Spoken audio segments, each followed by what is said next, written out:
Hello everyone, welcome back to my new channel. Here my topic is life process. Here every day we come across innumerable kinds of things. All things are made up of matter, have mass, occupy space. But we do not call all of them living beings. Why? Because there is some reason. Living organisms are made up of basic structural and functional unit that is called cell. Cell is a fundamental unit of life which forms a well organized structure of the organism. Cell aggregate to form tissue, organs and organ system in multicellular organism. Living organism जो होता है grow करता है over time. Growth में continue throughout their life और stop after a certain period. Living organism क्या होता है? Living organism is another sign of life. All of these exhibit some kind of movement which may be in search of food, shelter or any other requirement.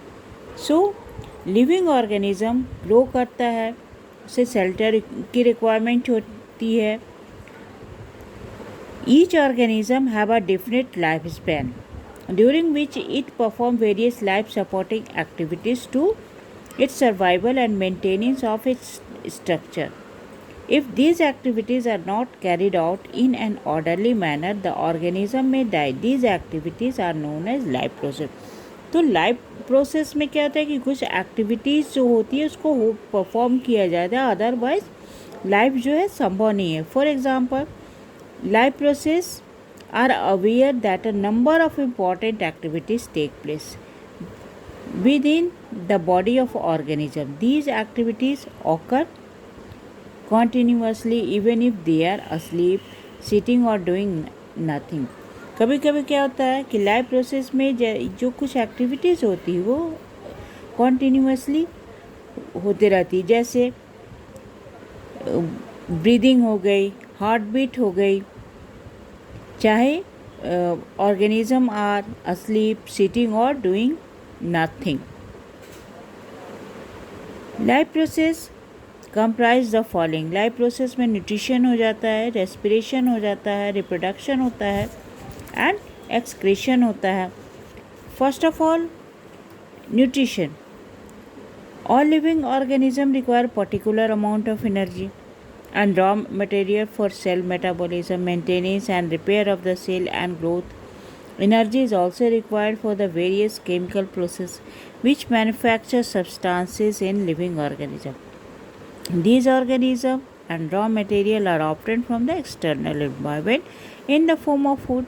Most of these food resources are carbon based. Depending upon the type of source of food, different organism utilize different kinds of nutritional process. तो जो food होता है जो हम वो energy provide करता है for the growth and maintenance and repair of the cell. Now respiration. Living organism obtain energy from the food से जो एनर्जी प्राप्त होती है when the high energy organic compound present in the food break down. तो energy जो high organic compound होता है वो कॉम्प्लेक्स टू सिमिलर. इन रेस्पिरेशन में क्या होता है कि कॉम्प्लेक्स और फूड जो होता है ब्रेक डाउन होता है into simpler compound in their bodies.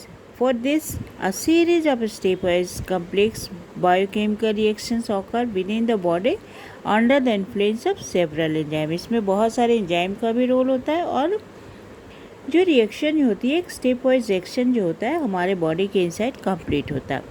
Common reaction क्या होता है? Oxidation and oxidation reduction reaction होता है विच many organism obtain oxygen from outside the body. Food जो है ऑक्सीडाइज हो जाता है एंड द एनर्जी जो है रिलीज होता है विच में be utilise by the organism for performing body function.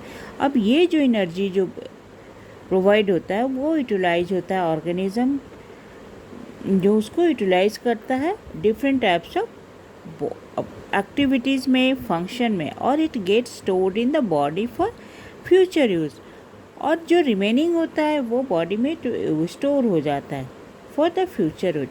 ये बायोकेमिकल प्रोसेस जो होता है हमारे लिविंग सेल्स के इनसाइड होता है, with the organic compound are oxidised by a series of reaction with subsequent release of energy is called respiration.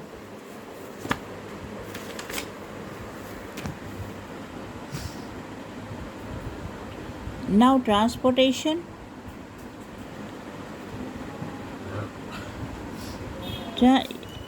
Transportation में क्या होता है? मल्टी सेलर लिविंग ऑर्गेनिज्म जो सेल्स का बना होता है, which work in coordination with one other. और ये सारे सेल जो एक दूसरे के कोऑर्डिनेशन से वर्क परफॉर्म करते हैं।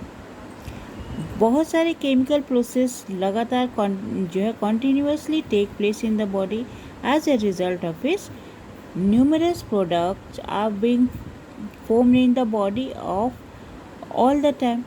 Because of presence of a specialized organ system, different activities occur in different parts of the body.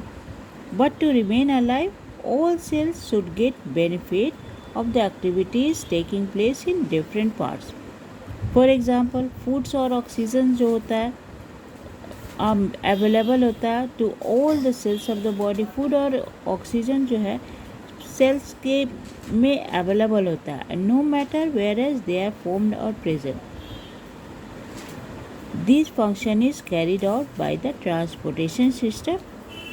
जो हमारे बॉडी में ट्रांसपोर्टेशन सिस्टम है इसके थ्रू ये परफॉर्म होता है, जबकि यूनिसेलुलर ऑर्गेनिज्म में सिंपल डिफ्यूज़न के थ्रू होता है।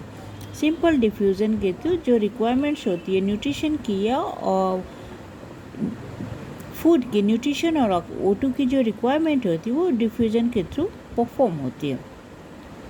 Now excretion.